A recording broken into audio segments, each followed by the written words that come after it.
કમાટી બાગ ખાતે નવીન sound light શોનું ઉદ્ઘાટન રાજમાતા અને હર્ષ સંઘવી સાથે વડોદરાના જાહેર જનતાને એક ભેટ સ્વરૂપે લાઇટ શોના માધ્યમથી મનોરંજન અને વડોદરા નગરની જાણકારી મળી રહે એ હેતુથી આજથી ચાલુ કરવામાં આવ્યો। प्रभुत्व वडोदरा और उसके आसपास के प्रांतों पर बढ़ता चला गया और महाराजा पिलाजी राव के तीसरे पुत्र दामाजी राव गायकवाड़ वडोदरा राज्य के प्रथम शासक बने। 19वीं सदी के मध्य तक वडोदरा राज्य की सीमाएं 1000 वर्ग किलोमीटर के विस्तार में फैल चुकी थी, जिनमें वर्तमान गुजरात के कड़ी, नवसारी, अमरेली, कोडीनार और ओखा मंडल जैसे क्षेत्र शामिल थे। लेकिन राज्य के प्रशासनिक स्वर्णकाल का आरंभ महाराजा सयाजीराव तृतीय के शासन के साथ हुआ। 11 मार्च 1863 को गोपाल राव के नाम से जन्मे श्री सयाजीराव श्रीमंत काशीराव गायकवाड़ और उमाबाई के दूसरे पुत्र थे। उनका शुरुआती जीवन नासिक के एक छोटे से गांव कुलवाने में बीता था, मगर नियति ने गोपाल राव के लिए कुछ और ही तय कर रखा था।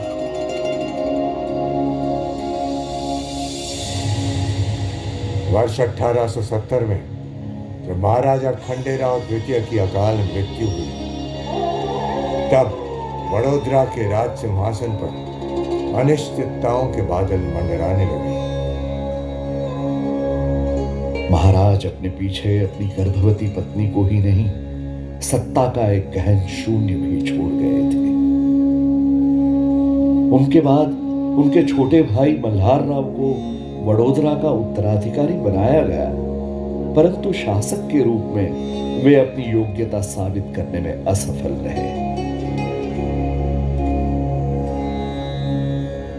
अब सबकी उम्मीद महारानी जमनाबाई की पुत्र प्राप्ति पर ही टिकी थी, पर उन्होंने भी 1871 में एक पुत्री को जन्म दिया। शासक के अभाव में एक बार फिर महारानी जमनाबाई के सामने अनिश्चितताओं का वही प्रश्न खड़ा हुआ, पर इस बार राज्य के योग्य उत्तराधिकारी को खोजने का काम अपने ही हाथों में लिया। उन्होंने विभिन्न भूभागों से गायकवाड़ वंश के प्रतिनिधियों को राज्य में आमंत्रित किया, जिस पर श्रीमंत काशीराव भी अपने 3 पुत्र आनंदराव, गोपाल राव और संपत राव के साथ 600 किलोमीटर का सफर तय कर वहां उपस्थित हुए। श्रीमंत काशीराव पिलाजीराव गायकवाड़ के प्रत्यक्ष वंशज थे और उनके तीनों पुत्र भी महारानी द्वारा निर्धारित किए गए मापदंडों को पूरा करते थे।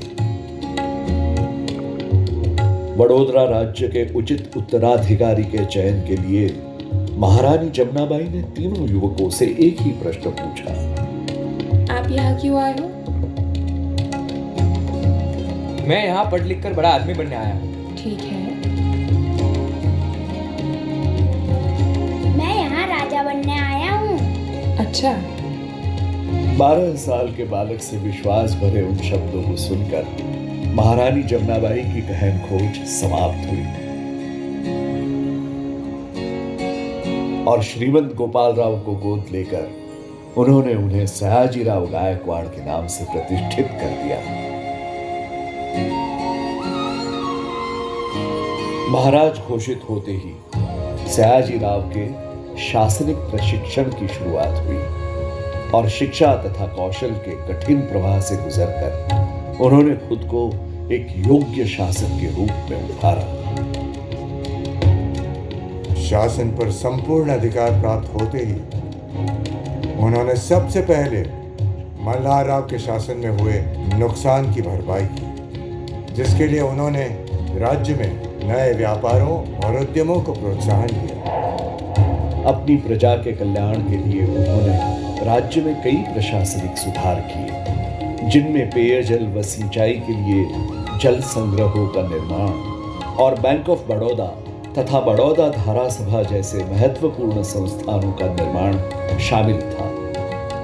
उनके हाथों ही जमनाबाई अस्पताल और सयाजी बाग जैसी कई सार्वजनिक सुविधाओं की स्थापना हुई और वडोदरा के वास्तु ऐश्वर्य का अलंकार વડોદરામાં સાઉન્ડ એન્ડ લાઇટ શોનું ઉદ્ઘાટન થયું માનદ મિનિસ્ટર શ્રી મંત્રીશ્રીના હાથે તો એ ખૂબ આનંદની વાત છે અને પણ ખૂબ આનંદ છે કે આ એક વડોદરા માટે એક ફેસિલિટી થઈ છે અમારે ઈચ્છા હતી ઘણા દિવસોથી કે સાઉન્ડ એન્ડ લાઇટ શો અહીં આયોજન થાય અને આજ ઉદ્ઘાટન થયું છે તો મને ખૂબ આનંદ છે અને ખાસ કે આપણા જે ઐતિહાસિક બિલ્ડિંગ મ્યુઝિયમની બિલ્ડિંગ છે 100 વર્ષની પણ જૂની છે એના ઉપર પણ છે આ એક બિલ્ડિંગની ઉપર આ બધું દર્શાવવામાં આવ્યું છે મને ખાસ આનંદ છે અને સરસ રીતે સંક્ષિપ્તમાં જેટલું ઇતિહાસ બતાવી શકીએ એ પ્રયત્ન કર્યો છે હું બધાને અભિનંદન અને આભાર વ્યક્ત કરું છું ધન્યવાદ હવે પછી અને આ જે ઇવેન્ટ કરવાનું આ જે ઉદ્બોધન કરવાનું જે શરૂ કરવાનું મુખ્ય કારણ છે એ જ એમાં એક નાઇટ ટુરિઝમ કે આપણો સયાજી બાગ પણ રાત્રે મોડો સુધી ખુલ્લો હોય છે તો નેચરલ અંધારાનો લાભ લઈને અને એક મોટા પડદે પ્રજાને જોવા મળે એના માટે બહુ નોમિનલ ફી સાથે હવેથી શરૂ રહેશે.